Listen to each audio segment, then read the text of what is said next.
بسم الله الرحمن الرحیم. یو ملګری تاسو کړو چې د تکبیر اوله اجر د کم وخت پورې ملاويږي. نو په دې مسله کې د فقهاو مختلف اقوال دي. علامه شامی رحمه الله فرمایي د ټولو نه افضل صورت دا دی چې یو انسان د امام سره په اولنی تکبیر کې شریک شي په مسکه، نو دکا مقتدی ته د تکبیر اوله اجر ملاويږي. یو قول دام ذکر کړی دی که یو انسان امام سره د فاتحه په وخت کې شریک شي نو د تبم د تکبیر اوله اجر ملاويږي.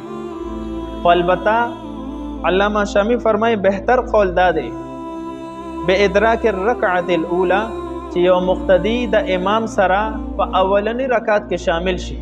اوس کو په فاتحه کې شامل شوی دی، کو د سورت ویلو په وخت کې شامل شو، او کو د ثنا او د تعوذ په وخت کې شامل شوی دی، په هر صورت د تبع د تکبیر اوله اجر ملاويږي. او په دې قول کې د تمام امت مسلمه د پاره ډېر رعایت ته او ډېر خیر دی. کو یو انسان د رکعت په ابتدا کې شامل شي، کو په درمیان کې شامل شي، او کو په انتها کې شامل شي، نو دغه انسان ته د تکبیر اوله اجر ملاويږي. د تکبیر اوله اجر دیسه رسول الله صلی الله علیه وسلم فرمای التکبیرۃ الاولى خیر من الدنيا وما فيها. یو تکبیر اوله امام سره په اولنی تکبیر کې شاملېدل دا د دنیا او د دنیا ما فيها د ټول سيزونو نه د اجر په اعتبار سره بهتر دی. الله رب العزت ته موږ او تاسو ته د تکبیر اوله اهتمام نصیب. السلام.